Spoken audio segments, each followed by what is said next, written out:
بسم اللہ الرحمن الرحیم۔ بہلول تاریخ کا ایک ایسا یگانہ روزگار کردار ہیں جنہیں آل محمد کے معجزے سے تعبیر کیا جائے تو غلط نہیں ہوگا۔ اسلام کے کئی لوگ گزرے ہیں، لیکن بہلول سے مراد وہی شخص لیا جاتا ہے جس نے دیوانگی کا مفہوم ہی بدل دیا اور دانش برہانی کے معنی سمجھائے۔ تاریخ کے صفحات میں وہ واحد دیوانہ ہیں جو دانائے راز ہیں، اور وہ تنہا پاگل کہلوانے والے ہیں جو دانش مندوں کو حکمت و دانش سکھاتے ہیں۔ انہوں نے ایک ایسی انوکھی راہ چنی تھی جو آج تک کسی کے قدموں سے پائمال نہیں ہوئی۔ بہلول کی با پر پیش اور ہا پر جزم ہے۔ یہ نام ہسمکھ، سچے اور حاضر جواب لوگوں کے لیے استعمال ہوتا ہے۔ بہلول کی انہی خوبیوں نے ان کا اصل نام فراموش کر دیا تھا۔ وہ ہر جگہ بہلول ہی کہلواتے تھے۔ جس طرح وہ اپنے دور میں ایک مقبول شخصیت تھے، اسی طرح ہر دور میں وہ ایک پسندیدہ کردار رہے ہیں۔ ان کی حکایات دلچسپی اور شوق سے کہی اور سنی جاتی ہیں۔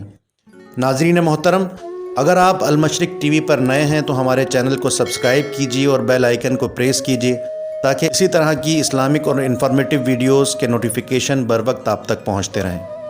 حضرت بہلول دانا کا اصل نام وہب بن عمر اور جائے ولادت کوفہ بیان کی گئی ہے۔ وہ بغداد کے ثروت مندوں میں سے تھے۔ بعض روایات میں انہیں ہارون رشید کا قریبی رشتہ دار اور برادر مادری لکھا گیا ہے۔ وہ امام جعفر صادق علیہ السلام کے شاگردوں میں سے تھے۔ انہوں نے ان کے فرزند امام موسیٰ کاظم علیہ السلام کا زمانہ بھی دیکھا تھا۔ قاضی نور اللہ شوشتری کے بقول وہ ہارون رشید کے عہد کے دانش مندوں میں سے گزرے ہیں جو کسی مصلحت کے تحت دیوانہ بن گئے۔ ان کی دیوانگی کے بارے میں دو روایات مشہور ہیں۔ یہ بھی معروف ہے کہ انہوں نے امام موسیٰ کاظم علیہ السلام کی ہدایت پر دیوانگی کا لبادہ اوڑھا تھا۔ اس طرح انہوں نے اپنی جان بھی بچا لی اور اس دور کے شاہی دربار کے لیے ایک ایسا نقاد بن گئے جو ہنسی ہی ہنسی میں انہیں آئینہ دکھاتا رہتا تھا۔ امام موسیٰ کاظم علیہ السلام سے ہارون رشید عباسی کی مخاصمت کوئی ڈھکی چھپی بات نہ تھی۔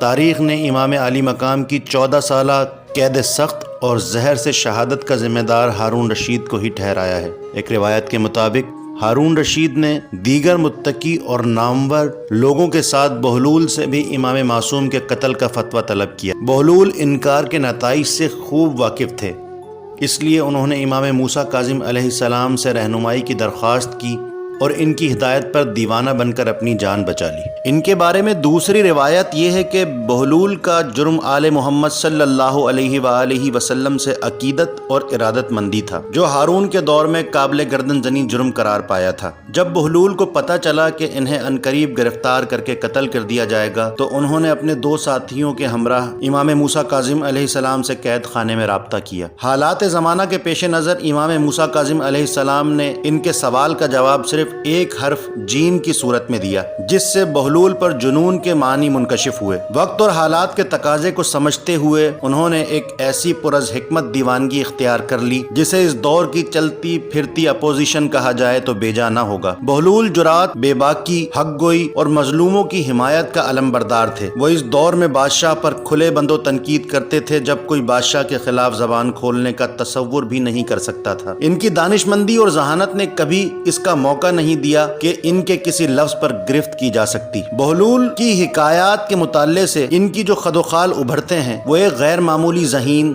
دانشمند اور تباہ شخص کی نشاندہی کرتے ہیں۔ وہ حقیقی معنوں میں ایک خدا رسیدہ عالم تھے۔ وہ بہترین حس مزاح رکھتے تھے۔ اس دور کے حالات اور معاشرت پر ان کی نگاہ گہری تھی۔ وہ ایک حیرت انگیز شگفتہ برجستگی کے ساتھ اپنی دیوانگی کا بھرم بھی رکھتے تھے اور دیوانی بات بھی نہیں کرتے تھے۔